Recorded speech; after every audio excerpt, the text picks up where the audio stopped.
Yo, welcome back to Footballology.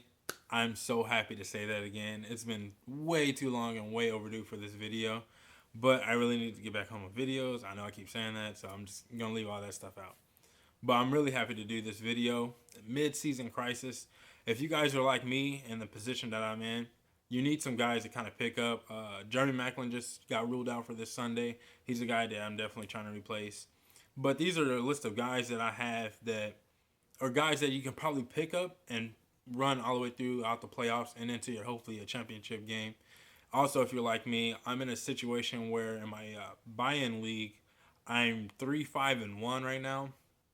The funny part is I probably have all the top 5 running backs right now. I have Matt Forte, I have Melvin Gordon, I have David Johnson, and I even have Jay Ajayi right now. And I shouldn't be that. I missed out on Jay Ajayi both of these last couple of weeks. He's definitely in the starting lineup this week, and hopefully I can run through the playoffs. But like I said, this is a list of guys that I think that you guys should go out, trade for, pick up if they're available. And if you can get these guys, I think they'll be really solid starters for you guys from this point on and give you an opportunity to really win and hopefully bounce back and come from the dungeon to the championship.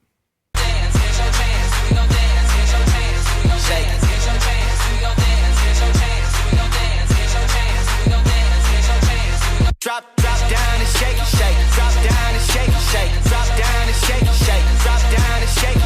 Drop down and shake, shake. Drop down. It's Corey Coleman. Now I know after his first game back, a lot of people were looking to pick him up already. But so this just sounds redundant, but I really think that he's a guy you need to pick up, especially in a PPR league. He didn't do much this past Thursday, but I think with Terrell Pryor actually establishing himself as a number 1 receiver, I think that this is going to allow Corey Coleman to open up things a little bit more. And then on top of that, we know Hugh Jackson. Hugh Jackson loves to spread the rock to any eligible receiver, and Corey Coleman is a really solid PPR receiver. I think he's a guy that can get you anywhere from 5 to 6 catches a game, if depending on how the game is flowing, and around 50 yards in a touchdown. So I think he would be good for 10 to 16 points a week, and you can't ask more for that from a wide receiver too. So if you guys have an ability to go out and pick him up or at least trade for him on the low, a lot of people are probably going to ask for a lot for him. But right now you have something to hang your hat on. He hasn't done nothing all season long. He's been hurt.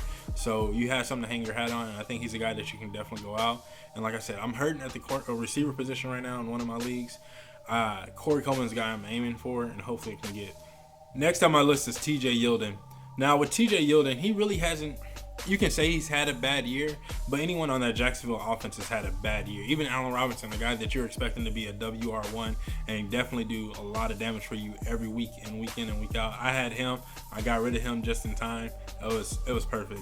But TJ Yeldon is a guy that I'm definitely looking at for the simple fact he's going to catch the ball a lot more than Chris Ivory out of the backfield. We know Chris Ivory can't stay healthy.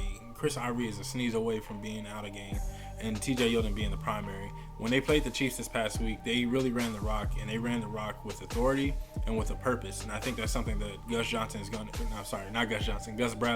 going to try to implement in his offense, because he knows that's going to allow the ball to come out of the air, and hopefully Blake Bortles throw less interceptions to give them more opportunities to score more points. I like TJ Yeldon. I think he's a guy that you can pick up and probably flex out every week in and week out. He gives you something. He's a guy that is going to give you something to think about every week. I'm not sure if he's going to be a guaranteed plug-and-play guy like a Corey Coleman would be, but definitely TJ Yeldon is a guy that you can flex week in and week out. Next on my list is Thomas Rawls. Now, this guy, I wasn't on the Rawls wagon last year when he, got on that hot tear right before he got hurt, and everyone was like, Thomas Rawls is a beast. He's the next Marshawn. He's going to replace Marshawn. I wasn't on his wagon then.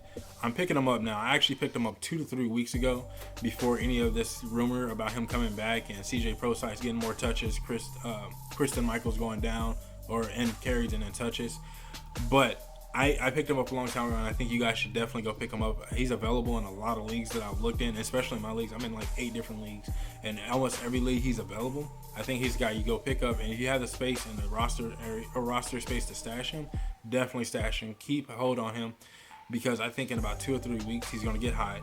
The Seattle team is going to do what the Seattle team does best, is get hot down the stretch, and he's going to be the key factor in that. Prosise is going to come in with the catches on the third down and things like that, but I think when it comes to goal line touches and probably even home run hits, I think Thomas Rawls is definitely going to be your guy.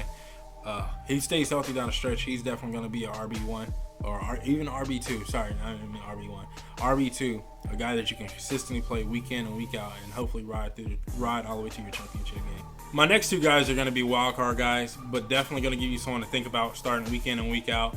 Brian Quick being the first one up in there in LA. Everyone's honed in on Todd Gurley, and we expected that, and that's exactly what teams are doing. So now it's forcing Casey Keenum and Jeff Fisher to throw the ball to the edges to Kenny Britt and Brian Quick. I think Quick is a guy that you can play, hopefully get you about 10 points. There's no promises and guarantees there, but if his matchup is right, like this week, I think he's playing against the Jets, and I really like his matchup this week, so I definitely will start him this week. Next on my list is Tyler Boyd. I think Tyler Boyd has an opportunity to get a lot of targets on the second half of the season, coming out of this bye week for the Bengals. We seen LaFell numbers go down. AJ numbers is going to stay where AJ numbers are at, and then Tyler Eifert being back. But I think the Cincinnati organization likes Boyd a little bit better, so I would definitely go out and pick up Boyd.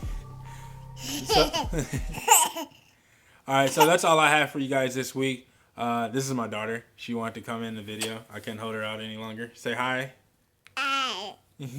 And so that's all I have for you guys this week. These are guys you definitely should take a look at and go pick up. I think that definitely Thomas Rawls being one, TJ Yeldon being one, and Corey Coleman being the three that you need to go get. And then the other two with Quick and Boyd. Quick and Boyd are two guys that I think that they're going to give you something to think about week in and week out. But I think Boyd numbers or his targets are going to go up. So you definitely guys should go look for him. And that's all I have for you guys this week. I really hope you guys enjoyed this video. Once again, I apologize. I know it doesn't mean much, but I still apologize because I do feel bad about not posting videos. And if you're not a footballologist yet, go and subscribe to the YouTube channel. Make sure you guys like, comment, and subscribe. And just share this video, man. Put it out there. And best of luck for the rest of the season.